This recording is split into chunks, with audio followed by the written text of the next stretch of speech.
कौम पर कम से कम बोझ डाला जाए। जो इस वक्त प्राइसेस हैं ऑफ डिफरेंट मॉलिक्यूल्स, अब तक हुकूमत 69 बिलियन का जो है वो बोझ ले चुकी है using our own fiscal resources. Inshallah, April tak we are in a good place in terms of the supply situation. इलाका कशीदगी और जंगी हालात से तवानाई इंफ्रास्ट्रक्चर मुतासर होने का खदशा है। हमारे वसाइल लामहदूद नहीं हैं। अप्रैल से सप्लाई सूरत हाल बेहतर रहने की उम्मीद है। वफाकी वज़ीर ख़जाना मोहम्मद औरंगज़ेब की लाहौर में मीडिया से गुफ्तगू। महदूद वसाइल के बायस पायदार और देरपा हल की ज़रूरत पर जोर। कहा कि हुकूमत ने पेट्रोलियम मसनूआत पर 69 अरब रुपये का बोझ खुद बर्दाश्त किया। आवाम पर कम से कम बोझ डालने के लिए इकदाम जारी हैं। डिमांड मैनेजमेंट और तवानाई बचत इकदाम पर गौर किया जा रहा है। मुस्तहिक तबकात के लिए टारगेटेड रिलीफ पैकेज तैयार किया जा रहा है। आवाम और बिजनेस कम्युनिटी को तजवीज़ भेजने की दावत।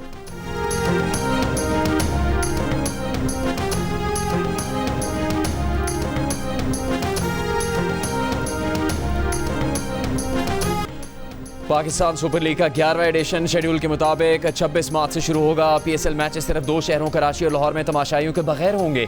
PSL की इब्तिदाई तकरीब को मनसूख कर दिया गया। आगाज़ लाहौर ही से होगा। जल्द नया शेड्यूल जारी कर दिया जाएगा। पाकिस्तान क्रिकेट बोर्ड के चेयरमैन मोहसिन नकवी की PSL के CEO सलमान नसीर के हमरा हंगामी प्रेस कॉन्फ्रेंस। मोहसिन नकवी ने कहा कि फायरचारी मुहिम के तहत तमाशाई को स्टेडियम आने का इजाज़त नहीं होगी। टीमों की मूवमेंट कम से कम होगी। जो तमाशाई टिकट खरीद चुके रिफंड कर दिए जाएंगे। तमाशाइयों और पेशावर वालों से माजरत खां है। मोहसिन नकवी ने मजीद कहा कि PSL इंटरनेशनल ब्रांड है, इसको मजीद आगे बढ़ाना है। सिक्योरिटी का कोई इशू नहीं है। तमाम इदारे अलर्ट हैं। इंटेलिजेंस इदारों पर फ़ख्र होना चाहिए। उन्होंने ऐसी चीज़ें नहीं होने दी जो होने जा रही थी।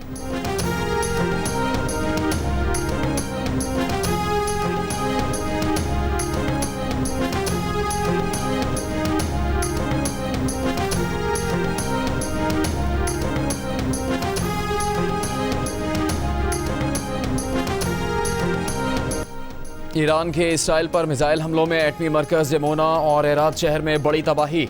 आहिस्ता आहिस्ता नुकसानात की तफसील सामने आने लगी। इसराइली हुकूमत ने 180 अफराद के ज़ख्मी होने की तस्दीक कर दी। इससे पहले इसराइली मीडिया 6 इसराइलियों की हलाकत की खबर दे चुका। डेमोना में ईरानी मिसाइल बराह रास्त 3 मंजिला इमारत से टकराया। इर्द गिर्द की कई इमारतें मलबे का ढेर बन गईं। 51 अफराद ज़ख्मी हुए। जनूबी इसराइल के शहर में 116 अफराद ज़ख्मी हुए, जिनमें से 7 की हालत तशवीशनाक है। इसराइली मीडिया के मुताबिक रात पर हमले के वक्त मकीनों के लिए अलर्ट भी जारी ना हो सका। हिजबुल्लाह के शुमाली इसराइल में फ़ौजी अहदाफ पर रॉकेटों और ड्रोन से हमले फ़ौजियों के इज्तिमा और बैरक्स को निशाना बनाया। सड़क किनारे गाड़ी निशाना बनने से एक इसराइली हलाक।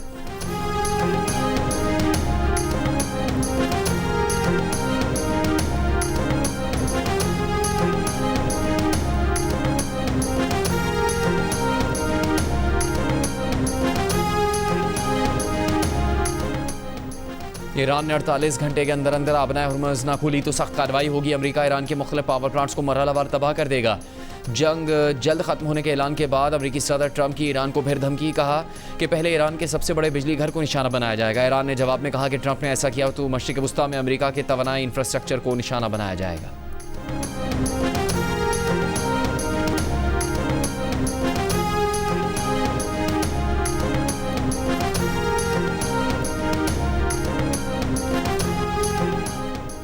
ईरान का फौजी नज़रिया दिफाई से बदल कर जारहाना हो चुका है। हिकमत अमली भी इसी के मुताबिक ढाल ली गई है। ईरानी मुसल्लह फ़ौज नए तैयार करदा जदीद हथियारों के जरिए दुश्मन के अंदाज़ों को उलट देंगी। ईरानी खातमुल अंबिया सेंट्रल हेडक्वार्टर के कमांडर मेजर जनरल अब्दुल्लाही की अमेरिका और इसराइल को वार्निंग। कहा नौजवान साइंसदानों के तैयार करदा जदीद तरीन हथियार पहले ही मैदान जंग में इस्तेमाल हो रहे हैं। मज़ीद हैरान कुन इक़दाम भी सामने आएंगे। तर्जुमान ईरानी वज़ारत ख़ारजा इस्माइल बकाई का कहना है कि हमले शुरू करने वाले जारे को हमले रोकने में पहल करनी चाहिए। जब मुसलसल बमबारी हो रही हो, ईरान से तहम्मुल की तवक्को करना बेईमानी है। ईरान की पार्लियामेंट के स्पीकर मोहम्मद बाकिर कालिबाफ ने कहा है कि इसराइली हुकूमत अपने इंतहाई महफूज इलाके डेमोना को ईरानी मिसाइलों से बचाने में नाकाम रही। ये जंग के नए मरहले का इशारा है। खातमुल अंबिया मरकजी हेडक्वार्टर के तर्जुमान इब्राहिम जुल्फ़िकारी ने कहा है कि ईरान ज़्यादा जदीद निज़ाम के साथ दुश्मन पर कहर बरसाने के लिए मैदान जंग में दाखिल हो चुका है।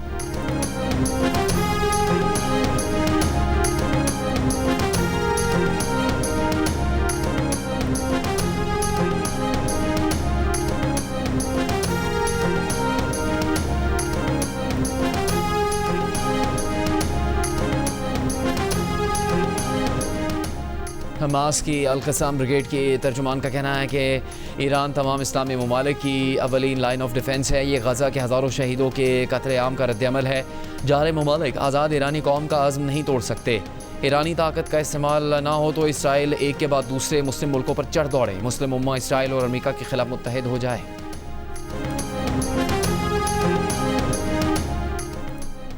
अमरीकी सदर की ईरान के बिजली घरों को निशाना बनाने की धमकी के बाद तेहरान के गिरदोनवा में ज़ोरदार धमाके। परदेस और दमाम में कई धमाके हुए। दमाम में ईरान के सबसे बड़े बिजली घर में से एक मौजूद है। ईरानी फ़ौज के मुताबिक तेहरान की फ़िज़ाओं में एक हमलावर ड्रोन तबाह कर दिया गया।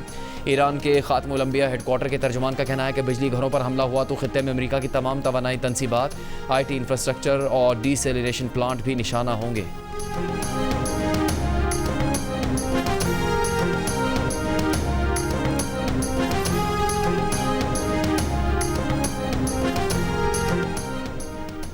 रूस के सदर व्लादिमीर पुतिन का ईरान की गैर मशरूत हिमायत का ऐलान। कहा, रूस ईरान के साथ है। मॉस्को तेहरान का वफादार दोस्त और काबिल एतमाद साथी है। रूसी वज़ीर ख़ारजा सरगई लारोफ ने खबरदार किया है कि मशरिक़ वस्ता में ज़बरदस्ती मुआहदे मुसल्लत नहीं किए जा सकते। रूस के पास फ़ौजी और जदीद दिफाई ताकत मौजूद है। दुनिया ताकत के कानून की तरफ वापस जा रही है। अमेरिका तेल के लिए वेनेजुएला और ईरान में दिलचस्पी रखता है। यूक्रेन मामले पर अमेरिका मज़ीद रियायतें चाहता है। यूरोप को सस्ती तवानाई से महरूम किया जा रहा है।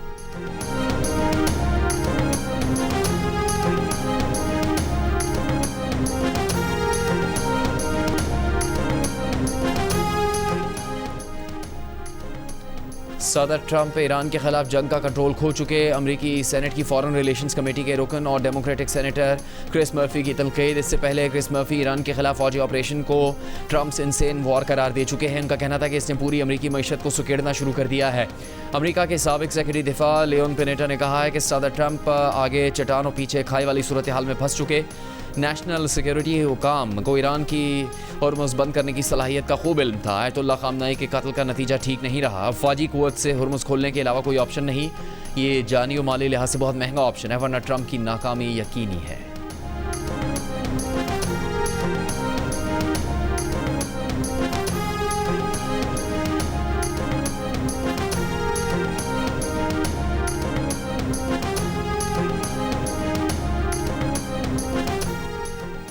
कतर में हेलीकॉप्टर समंदर में गिरने के वाक़े में हेलीकॉप्टर में सवार 7 में से 6 अफराद हलाक हो गए। आखिरी लापता शख्स की तलाश के लिए रेस्क्यू ऑपरेशन जारी। कतरी वज़ारत दिफा के मुताबिक फ़ौजी हेलीकॉप्टर मामूल की ड्यूटी के दौरान तकनीकी ख़राबी के सबब रियासती समंदरी हदूद में गिरकर तबाह हुआ। वाक़े की मुकम्मल तहकीकात की जाएंगी।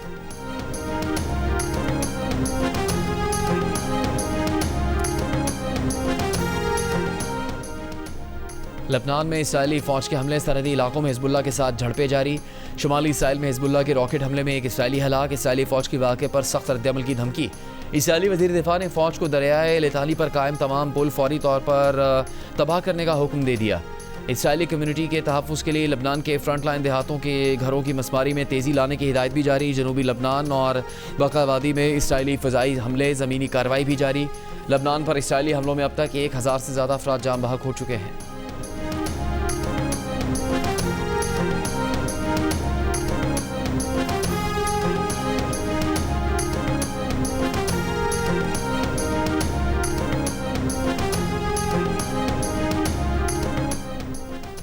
सऊदी अरब ने 2 ईरानी फ़ौजी अताशियों और उनके अमले को सऊदी अरब छोड़ने का हुक्म दे दिया। नापसंदीदा शख्सियात करार देकर 24 घंटे के अंदर अंदर मुल्क छोड़ने का हुक्म। सऊदी हुकूमत ने कहा कि ईरान ने सऊदी अरब, खलीज ताउन कौंसिल और अरब और इस्लामी मुल्कों को बार बार हदफ बनाया। सऊदी खुद मुख्तारी, सिविलियन इंफ्रास्ट्रक्चर, माशी मफादात और सिफारती तनसीबात को निशाना बनाया और अच्छी हमसायगी के उसूलों की नफ़ी की। जारियत जारी रखने के हमारे ताल्लुकात पर संगीन असरात होंगे। 2 फ़ौजी अताशियों समेत सऊदी अरब में ईरानी सिफारत खाने के 5 अरकान को मुल्क छोड़ने की हिदायत की गई है।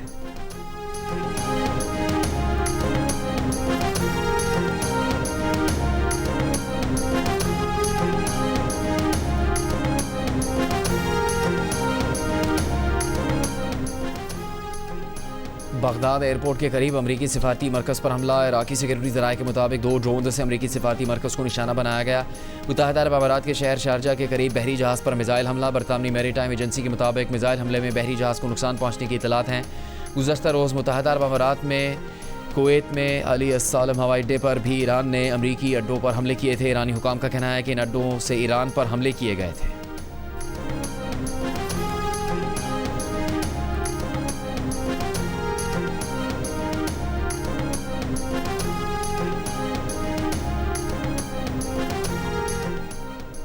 वज़ीर ख़ारजा इसहाक़ डार रियाज़ में 12 ममालिक की कॉन्फ्रेंस में शिरकत के बाद वतन वापस पहुँच गए। इसहाक़ डार ने नमाज ईद मदीना मुनव्वरा में अदा की। पाकिस्तान समेत खत्ते में अमन और सलामती के लिए दुआ की। 12 अरब और मुस्लिम ममालिक के वज़ीर ख़ारजा के इजलास में इलाकाई सलामती और इस्तेहकाम कायम करने के तरीक़ों पर गौर।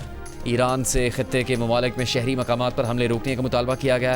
वज़ीर ख़ारजा ने जोर दिया कि ईरान ऐसे इक़दामात से गुरेज करे जिनसे आबनाए हुर्मुज़ से गुजरने वाले जहाज़ों को ख़तरा हो। लबनान समेत खत्ते में इसराइल की जारहाना कार्रवाइयों, तौसी पसंदाना अज़ाइम की सख्त मज़म्मत।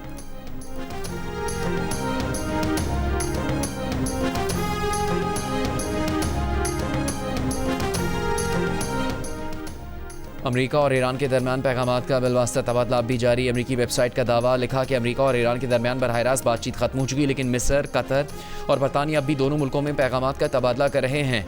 वेबसाइट के मुताबिक अमरीका ईरान से यूरेनियम अफजूदगी ख़त्म करने के साथ साथ 5 साल के लिए मिसाइल प्रोग्राम का खात्मा भी चाहता है, जबकि ईरान जंगी नुकसानात का हर्जाना तलब कर रहा है। एक अमरीकी अहदेदार के मुताबिक अगर अमरीका ईरान के मुंजमद असासे से वापस कर दे तो ईरान के हर्जाने का मुतालबा पूरा हो सकता है।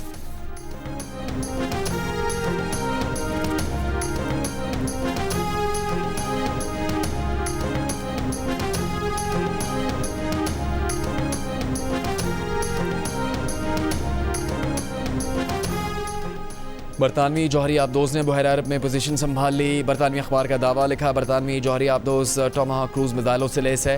बरतानिया ने अमरीका को ईरान पर हमलों के लिए अपने अड्डे इस्तेमाल करने की इजाज़त दे दी। डाउनिंग स्ट्रीट के मुताबिक बरतानवी मफादात के तहफ़्फ़ुज़ के लिए इक़दाम किए जा रहे हैं। बरतानवी मीडिया के मुताबिक आबनाए हुर्मुज़ में कशीदगी से आलमी तेल तरसील को ख़तरा लाहक है। ईरानी वज़ीर ख़ारजा अब्बास अराग़ची का कहना है कि बरतानवी वज़ीर आज़म अपने अवाम की ज़िंदगियाँ ख़तरे में डाल रहे हैं।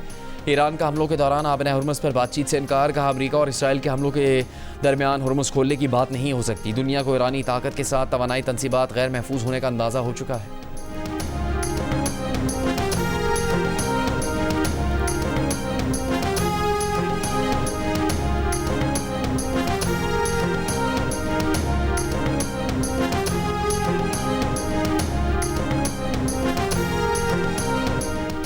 ईरान ने बहरीन में वाक़ अमरीकी और बरतानवी फ़ौजी अड्डे डेगो गार्शिया पर हमले की तरदीद कर दी। अल जज़ीरा के मुताबिक एक सीनियर ईरानी अहदेदार ने बताया कि ईरान डेगो गार्शिया पर हमले का ज़िम्मेदार नहीं। डेगो गार्शिया ईरानी सरजमीन से 4000 किलोमीटर दूर है। इससे पहले अमरीकी अखबार ने डेगो गार्शिया फ़ौजी अड्डे पर ईरानी बैलिस्टिक मिसाइल हमले का दावा किया था। अमरीकी अखबार ने यह भी कहा था कि ईरानी मिसाइल डेगो गार्शिया फ़ौजी अड्डे को निशाना बनाने में नाकाम रहे। खबर आने के बाद बरतानिया ने डेगो गार्शिया पर हमले की मजम्मत की थी।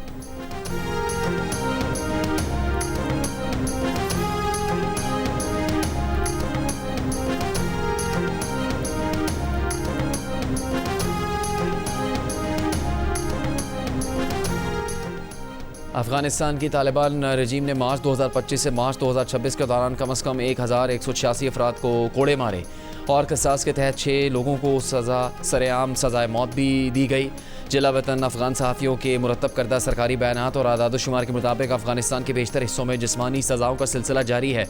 तालिबान अदालतों के बयानात के मुताबिक साल के आखिरी महीनों में जिस्मानी सज़ाओं में इजाफा हुआ, जिनमें तकरीबन 100 ख़वातीन को कोड़े मारे गए। इनमें से कई सज़ाएँ अवामी मकामात पर दी गई। इंसानी हकूक़ कारकुनों का इज़हार तशवीश। कहा, जिस्मानी सज़ाओं में इजाफा मुनसिफ़ाना कानूनी अमल और बुनियादी आज़ादियों के हवाले से संगीन खदशात को जन्म देता है। ये सज़ाएँ माशरे में खौफ की फ़ज़ा पैदा करती हैं।